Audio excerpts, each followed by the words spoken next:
और इस वक्त सीधे रुख करेंगे अमित शाह का, जहां पर बिहार में पाली में बोल रहे हैं अमित शाह।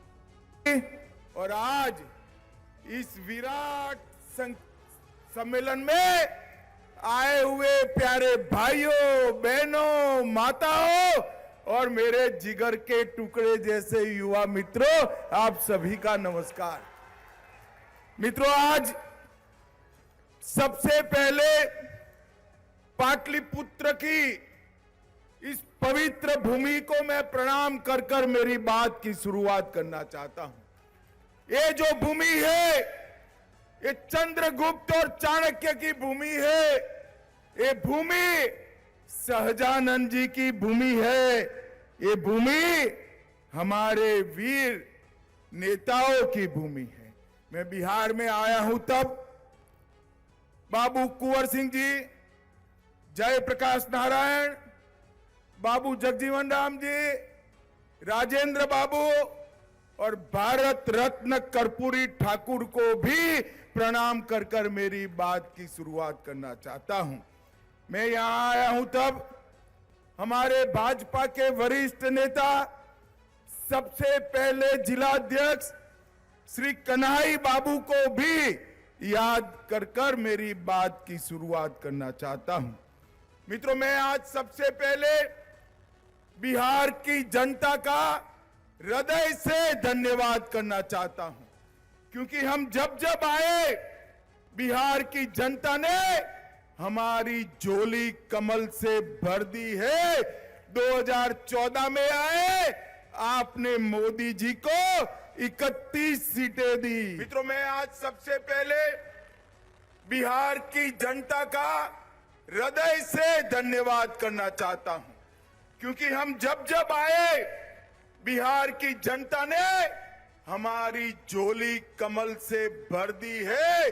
2014 में आए, आपने मोदी जी को 31 सीटें दी। 19 में आए, 39 दी और 24 में 40 की 40 सीटें मोदी जी की झोली में डालना है। डालोगे क्या? अरे जोर से बोलो, डालोगे क्या? भाई और बहनों, अभी अभी मोदी जी आए थे। 2 लाख करोड़ से ज्यादा विकास की योजनाओं का उद्घाटन और लोकार्पण देश भर में मोदी जी किए हैं। मगर मैं आज मोदी जी को समग्र बिहार की जनता की ओर से एक विशेष बात के लिए धन्यवाद करना चाहता हूं। इतने सालों से कांग्रेस पार्टी एवं लालू प्रसाद यादव सत्ता पर रहे, इन्होंने कर्पूरी ठाकुर जी का सम्मान करने का काम नहीं किया। बिहार के पिछड़ा वर्ग के हितैषी और बिहार के जननायक कर्पूरी ठाकुर को भारत रत्न देने का काम हमारे प्रधानमंत्री नरेंद्र मोदी जी ने किया है। कांग्रेस पार्टी ने हमेशा अपने परिवार का सम्मान किया। लालू जी भी पूरा जीवन पिछड़ों के नाम पर परिवार के लिए जिए। भाई और बहनों, मैं आपको बताना चाहता हूं, कांग्रेस की नेता सोनिया गांधी का एकमात्र लक्ष्य है राहुल गांधी को प्रधानमंत्री बनाना, और लालू जी का एकमात्र लक्ष्य है इनके बेटे को मुख्यमंत्री बनाना। मुझे बताओ, जो आप अपने बेटे बेटियों को प्रधानमंत्री मुख्यमंत्री बनाना चाहते हो, वो आपके बेटे बेटियों का भला कर सकते हैं क्या? जोर से बोलिए, कर सकते हैं क्या? पिछड़ा वर्ग का, अति पिछड़ा वर्ग का, दलित का, गरीब का अगर कोई भला कर सकता है तो केवल और केवल नरेंद्र मोदी जी और भारतीय जनता पार्टी कर सकती है। इसलिए हमने कई प्रकार के काम गरीबों के लिए किया है। मित्रों, नरेंद्र मोदी जी ने 10 साल के अंदर पिछड़ा वर्ग के लिए, अति पिछड़ा वर्ग के लिए ढेर सारे काम किए। मोदी जी ने कई सारे काम किए और लालू जी जिनकी गोदी में बैठे हैं, वो कांग्रेस पार्टी ने हमेशा पिछड़ा, अति पिछड़ा का अपमान करने का काम किया। मित्रों, कांग्रेस पार्टी की सरकार थी, सालों तक काका साहेब कालेलकर कमीशन की रिपोर्ट को वो दबा कर बैठे। मंडल कमीशन की रिपोर्ट को इंदिरा गांधी ने दबा दिया और जब संसद में पेश हुआ, राजीव गांधी ने 2 घंटा भाषण कर ओबीसी आरक्षण का विरोध किया और भारतीय जनता पार्टी ने इसका समर्थन किया। आज लालू प्रसाद जी वो ही कांग्रेस पार्टी की गोदी में जाकर बैठे हैं, जिन्हें हमेशा ओबीसी का विरोध करने का काम किया। भाई और बहनों, पिछड़ा वर्ग आयोग को इतने सालों तक कांग्रेस पार्टी ने संवैधानिक मान्यता नहीं दी। कांग्रेस पार्टी ने केंद्र के इंस्टीट्यूशन में कभी भी पिछड़ा वर्ग को आरक्षण देने का काम नहीं किया। वो काम भी नरेंद्र मोदी की भारतीय जनता पार्टी की सरकार ने किया। भाई और बहनों, ओबीसी उद्यमियों के लिए वेंचर कैपिटल फंड बनाया और ढेर सारे काम किए। मुझे बताओ, जिन्होंने पूरा जीवन पिछड़ा, अति पिछड़े का विरोध किया है, वो कांग्रेस पार्टी की गोदी में बैठे हुए लालू प्रसाद जी आपका भला कर सकते हैं क्या? जोर से बोलिए, कर सकते हैं क्या? वो एक ही काम कर सकते हैं, पिछड़ा और अति पिछड़ा की भूमि हथियाने का काम, गरीबों की भूमि हथियाने का काम। मगर मैं आज इस मंच से लालू प्रसाद जी की पार्टी को चेताने आया हूं, बिहार में फिर से डबल इंजन की सरकार बन गई है। भूमाफियाओं को उल्टा लटका कर सीधा करने का काम ये भारतीय जनता पार्टी की सरकार है।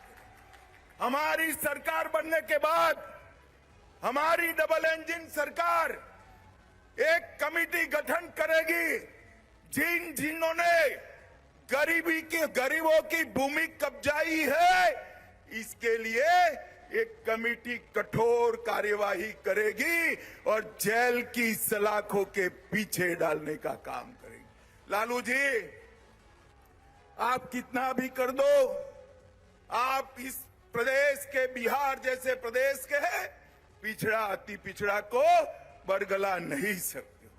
मित्रों, आपने मोदी जी को 2 टर्म शासन करने का मौका दिया। मोदी जी ने देश के अर्थतंत्र को 5वें नंबर पर पहुंचा है। मोदी जी आपका आशीर्वाद मांग रहे हैं दुनिया की तीसरी बड़ी ताकत बनने के लिए। मोदी जी आपका आशीर्वाद मांग रहे हैं आत्मनिर्भर भारत बनाने के लिए, विकसित भारत बनाने के लिए।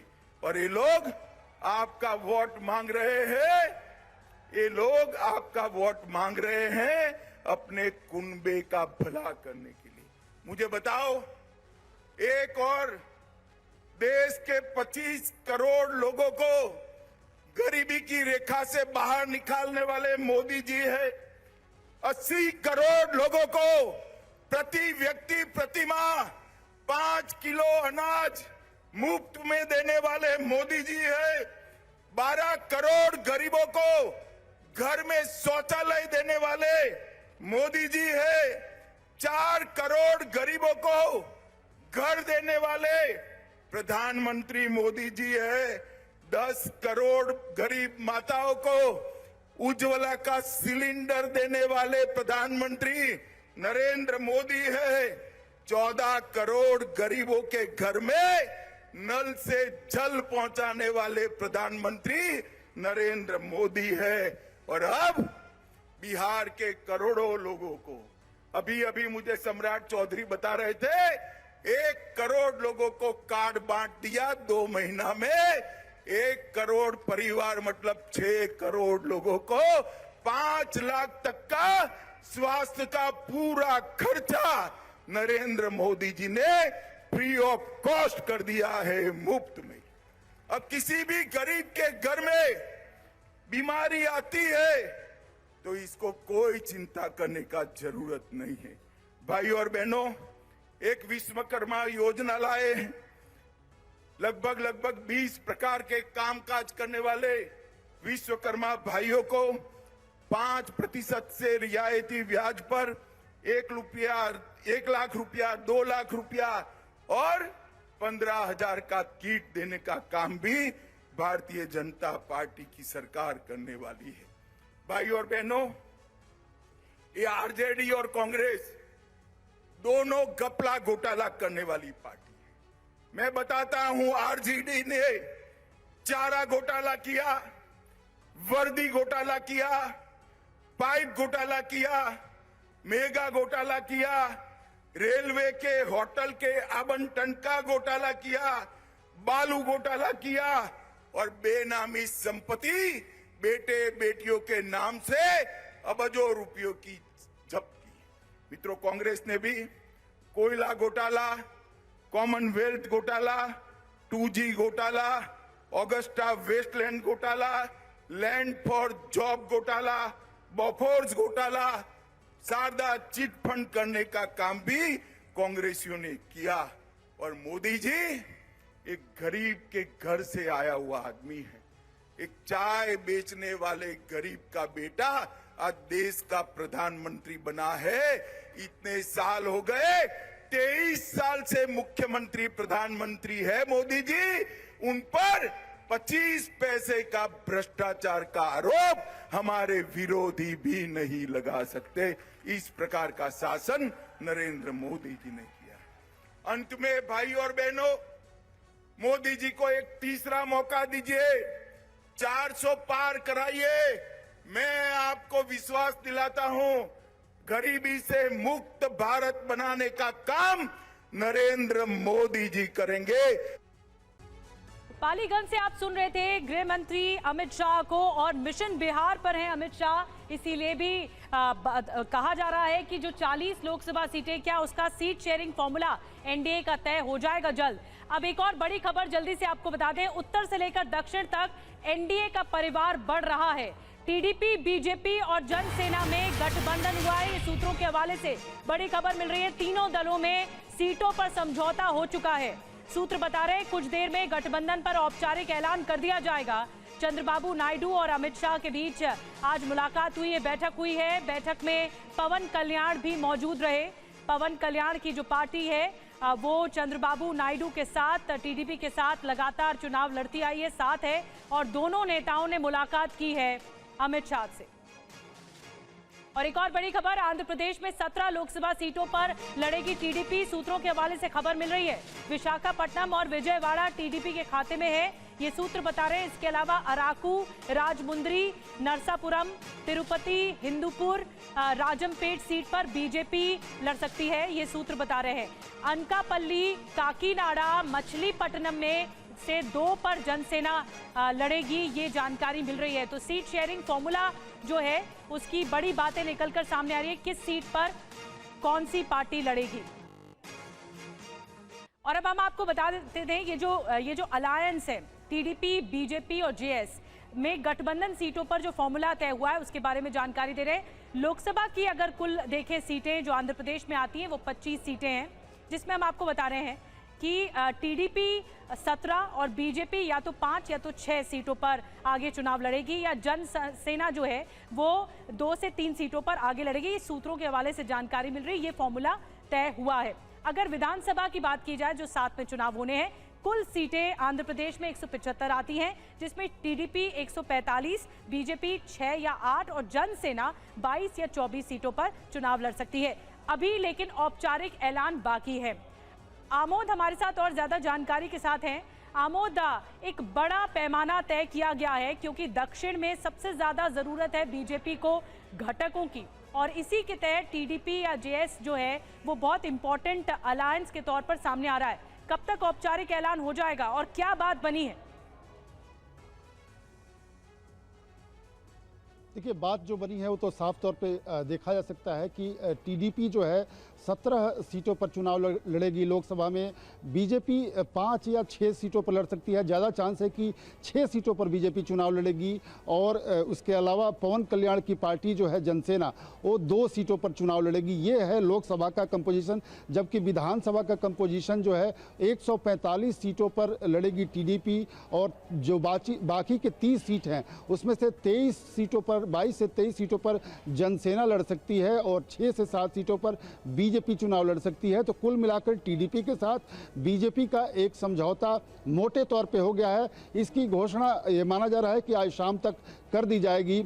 चंद्रबाबू नायडू फिलहाल दिल्ली में ही हैं और पवन कल्याण भी दिल्ली में हैं, लेकिन थोड़ी देर में ये बताया जा रहा है कि वो लोग यहाँ से आंध्र प्रदेश के लिए निकलेंगे। लेकिन एक बोन ऑफ कंटेंशन जो इस पूरे सीट शेयरिंग में था वो था विशाखापट्टनम और विजयवाड़ा की सीट कौन लड़ेगा। तो ये अब सूत्र बता रहे हैं कि ये दोनों सीटें टीडीपी लड़ेगी और टीडीपी के उम्मीदवार वहां से लोकसभा चुनाव लड़ेंगे। तो औपचारिक ऐलान ये माना जा रहा है कि आज देर शाम तक हो जानी चाहिए। देर शाम तक ऐलान भी हो जाएगा औपचारिक तौर पर, जैसा कि आमोद जानकारी दे रहे हैं। लेकिन आमोद ने बताया विशाखापट्टनम या विजयवाड़ा को लेकर जो पेंच था या गतिरोध था ये दूर कर लिया गया है। महाराष्ट्र में अंतिम दौर में महायुति गठबंधन की बातचीत पहुंच गई है। सीट शेयरिंग को लेकर 11 मार्च को अगली बैठक होनी है। अब नजरें 11 मार्च पर हैं। दिल्ली में अमित शाह के साथ ये बैठक होगी और अभी 4 से 5 सीटों पर फैसला नहीं हो सका है। तो महाराष्ट्र में ये गतिरोध है, थोड़ा पेच फंसा हुआ है। लेकिन 11 मार्च को उम्मीद की जा रही है कि सीट शेयरिंग फॉर्मूला महाराष्ट्र के लिहाज से, राजनीतिक लिहाज से तय कर लिया जाएगा जो एनडीए का गठबंधन है। और आइए अब बिग वॉल के जरिए कुछ और डिटेल्स में आपको जानकारी देते हैं महाराष्ट्र के बारे में। बीजेपी गठबंधन अब 11 मार्च को फैसला लेगा कि किसे कितनी सीटें दी जाएंगी और कैसे लड़ा जाएगा चुनाव। देखिए, बीजेपी की जो मांग है 34 से 35 सीट की मांग है, और जो शिंदे गुट है शिवसेना का, इनकी मांग है 12 सीटें, और जो एनसीपी अजित पवार का गुट है इनकी मांग है 7 से 8 सीटें। तो ये ऊपर बिग पिक्चर है महाराष्ट्र की जो इस वक्त एनडीए की दिखाई दे रही है। लेकिन क्या इन पर फैसला होगा, इन्हीं सीटों पर फैसला होगा, ये 11 मार्च को तय हो पाएगा, क्योंकि उसी दिन बैठक है। जो बैठक होनी थी वो टल गई है 11 मार्च को। अब देखना होगा कि क्या सहमति बन जाती है तीनों के बीच में, शिवसेना, एनसीपी और बीजेपी के बीच में जो महायुति है, ये अलायंस है। और आमोद हमारे साथ और हैं जो जानकारी के साथ जुड़ गए हैं। आमोद, मैं आपके पास आ रही हूँ। 11 मार्च को फैसला हो जाएगा, क्योंकि महायुति जो है, ये जो अलायंस है, घटक है एनसीपी, शिवसेना प्लस बीजेपी, लेकिन 4 से 5 सीटों पर अभी तय नहीं हो पा रहा है, फैसला नहीं हो पा रहा है। वो 4 से 5 सीटें कौन सी हैं? देखिए, औपचारिक तौर पे इसका ऐलान नहीं हुआ है, लेकिन ये बात भी तय है कि महाराष्ट्र में शिवसेना और एनसीपी, बीजेपी एक साथ चुनाव लड़ने जा रही है। और सीट की संख्या अगर बात करें तो बीजेपी लगभग 32 सीटों पर चुनाव लड़ेगी, 32 से 33 सीटों पर चुनाव लड़ेगी, ये भी लगभग तय है। और 12 सीटों पर शिवसेना को दिया जाएगा, उसके उम्मीदवार उतारे जाएंगे। जबकि एनसीपी को थोड़ी कम सीटें दी गई हैं, 4 से 5 सीट उसको दी जा सकती है। इसमें एक आध सीट आगे पीछे हो सकता है, फाइनल डिसीजन जब आए। लेकिन मोटा मोटी तौर पे ये सीटें उभर कर सामने आई। लेकिन महत्वपूर्ण बात यह है कि कल गृह मंत्री के घर पे जब बैठक हुई महाराष्ट्र के नेताओं की, तो उसमें ये जरूर चर्चा हुई कि मुंबई की ज़्यादातर सीटें बीजेपी लड़ेंगी। शिवसेना वहाँ 2 सीटें लड़ती थी, अब उम्मीद की जा रही है कि वो सारी सीटें बीजेपी लड़ेंगी। जबकि बगल के ठाणे और कल्याण की जो सीट है वहाँ से शिवसेना को लड़ाया जाएगा, शिवसेना उन दोनों सीटों पर लड़ेगी। इसके साथ ही एनसीपी के उम्मीदवारों की लिस्ट में भी कुछ चेंजेस किए जा सकते हैं। वो जो पहले से चुनाव लड़ते रहे हैं उसमें से रायगढ़ वगैरह हो सकता है महाराष्ट्र की लोकसभा का आंकड़ा भी, लोकसभा सीटों का भी, और 2019 का, और 2019 में जो विधानसभा की स्थिति रही महाराष्ट्र में वो भी दिखा रहे हैं। मैं आऊंगी आपके पास आमोद। और महाराष्ट्र में इंडिया गठबंधन को लेकर एक और बड़ी खबर इस बीच मिल रही है। 2 से 3 दिनों में जो महाविकास अघाड़ी गठबंधन है, इंडिया गठबंधन है, इनकी भी बैठक होने वाली है। संजय राउत की तरफ से कहा गया है महाविकास अघाड़ी में कुछ भी गड़बड़ नहीं है, ये क्लैरिटी भी दी गई है संजय राउत की तरफ से। प्रकाश आंबेडकर से बातचीत जारी है, ये भी उनकी तरफ से कहा गया।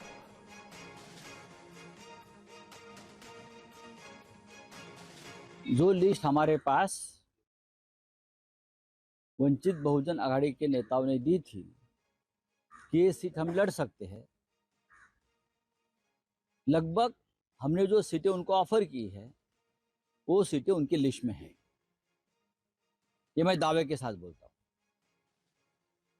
प्रकाश आंबेडकर जी बड़े नेता है, हमारे प्रिय नेता है, हम उनको सब चाहते हैं, लड़ाऊ नेता है, उनकी भावना मैं समझ सकता हूँ। कार्यकर्ताओं का दबाव होता है ज़्यादा सीटों के लिए, फिर भी हम उनका समाधान करने का पूरा कोशिश करेंगे और हमें चाहते हैं जो सीटें वंचित बहुजन आघाड़ी को महाराष्ट्र विकास आघाड़ी के सदस्य के रूप में मिलेगी वो सब मिलकर हम जीत कर लाएंगे। तो जैसा कि आपने संजय राउत को सुना, उन्होंने कहा प्रकाश आंबेडकर से भी अंतिम दौर पर बातचीत जारी है और कोई भी तरह से किसी भी तरह से कोई गड़बड़ नहीं है। और अब बात करते हैं प्रधानमंत्री मोदी के पूर्वोत्तर दौरे की। पूर्वोत्तर दौरे पर पहुंचे प्रधानमंत्री मोदी ने आज हजारों करोड़ की सौगातें दे दी हैं। प्रधानमंत्री ने अरुणाचल प्रदेश से सैला सुरंग का उद्घाटन किया है और साथ ही आपको बता दें कि एक बड़ी खबर यह है कि प्रधानमंत्री मोदी ने विपक्ष पर एक बार फिर जोरदार हमला किया है। एक बार फिर से हमला बोला है विपक्ष पर। प्रधानमंत्री मोदी ने कहा है पहले की सरकार ने कोई विकास नहीं किया, 10 साल में बीजेपी ने असम की सूरत बदल दी, बीजेपी ने 5.5 लाख गरीबों को घर दिया है। प्रधानमंत्री ने एक बार फिर से प्रहार किया है विपक्ष पर।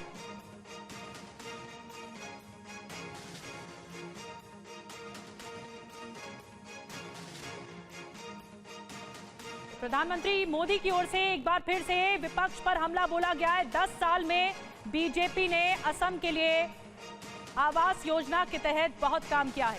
और इस बीच आपको बता दें प्रधानमंत्री मोदी ने जोरहाट में कांग्रेस और विपक्षी गठबंधन पर एक बार हमला किया है जोरदार। क्या कुछ कहा आपको सुनाते हैं।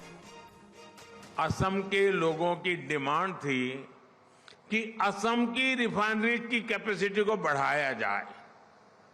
यहां आंदोलन हुए, प्रदर्शन हुए, लेकिन पहले की सरकार ने यहां के लोगों की इस भावना पर कभी ध्यान नहीं दिया।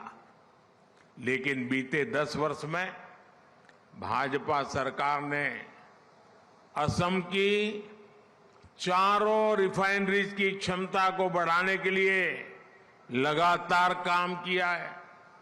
अब असम की रिफाइनरीज की कुल क्षमता 2 गुनी हो जाएगी, डबल। और इसमें भी नुमालीगढ़ रिफाइनरी की क्षमता तो 3 गुनी होने जा रही है, 3 गुनी।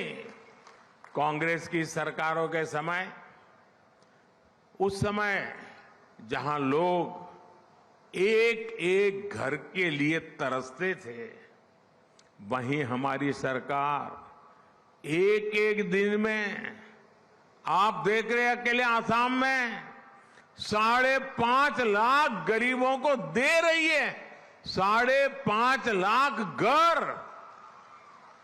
और एक घर ऐसे ही 4 दीवारें नहीं है, इन घरों में शौचालय, गैस का कनेक्शन, बिजली, नल से जल, ये सारी सुविधा भी इसके साथ ही जुड़ी हुई है।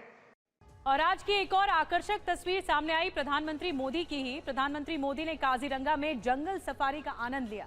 प्रधानमंत्री काजीरंगा में हाथी पर बैठकर जंगल सफारी का आनंद लेते हुए दिख रहे हैं तस्वीरों में। जंगल सफारी के दौरान प्रधानमंत्री काजीरंगा की खूबसूरती को कैमरे में कैद भी कर रहे थे, फोटोग्राफी का लुत्फ उठा रहे थे प्रधानमंत्री मोदी। प्रधानमंत्री ने जिप्सी से भी सफारी का आनंद लिया है। उनके साथ उद्यान निदेशक सोनाली घोष और अन्य वरिष्ठ वन अधिकारी भी मौजूद थे, जो जंगल और जानवरों के बारे में प्रधानमंत्री को लगातार जानकारी दे रहे थे। तो 4 तस्वीरें आप देख रहे हैं किस तरह हाथी पर जंगल सफारी की है। इसके अलावा खुली जीप में सफारी का आनंद लिया है, हाथी को गन्ना खिलाया है और प्रधानमंत्री ने फोटोग्राफी भी की है। इस बीच आपको बता दें कि जोरहाट की जनसभा में प्रधानमंत्री मोदी ने काजीरंगा सफारी का अनुभव भी शेयर किया है। काजीरंगा को लेकर प्रधानमंत्री मोदी ने कांग्रेस सरकार पर हमला बोला। नॉर्थ ईस्ट को लेकर प्रधानमंत्री ने और क्या कुछ कहा है, आपको सुनवाते हैं। मुझे काजीरंगा नेशनल पार्क की विशालता, उसकी प्राकृतिक सुंदरता को करीब से देखने का, जानने का अवसर भी मिला। काजीरंगा अपनी तरह का अनूठा नेशनल पार्क और टाइगर रिजर्व है। इसकी बायोडायवर्सिटी, इसका इकोसिस्टम हर किसी को आकर्षित करता है।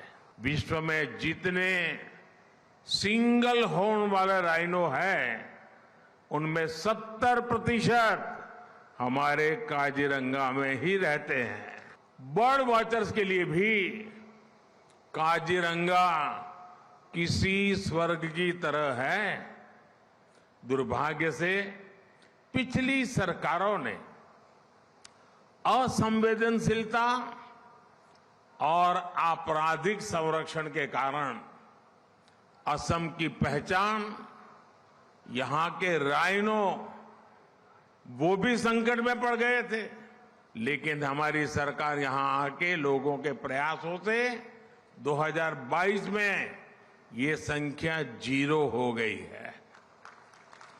2024 काजीरंगा नेशनल पार्क का गोल्डन जुबली वर्ष भी है।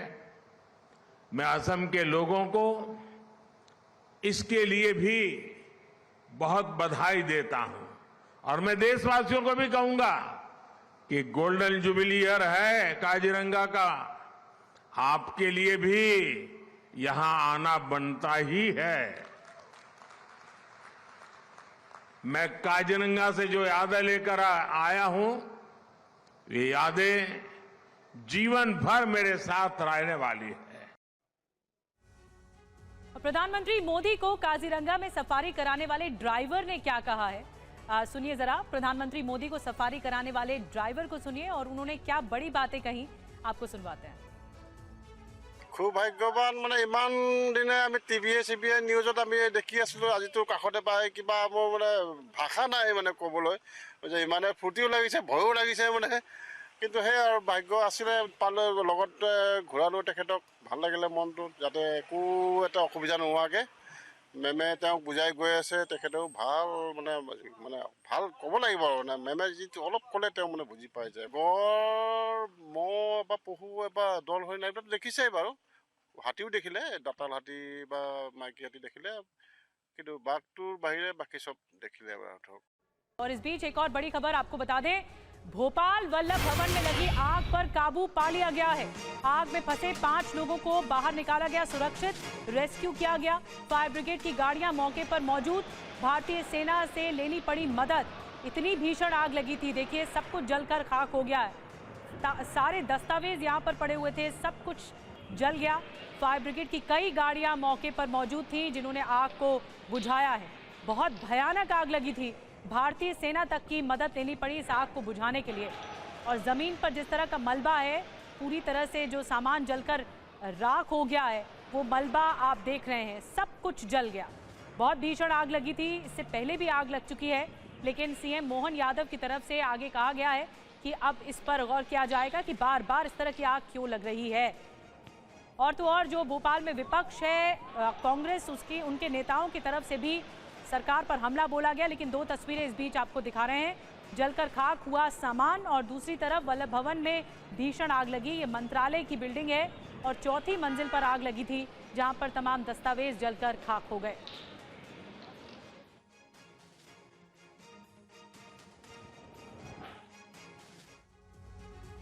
और मध्य प्रदेश की राजधानी भोपाल के वल्लभ भवन में आज सुबह 9:30 बजे भीषण आग लगी थी। हवा की वजह से आग तेजी से कई फ्लोर तक फैल गई।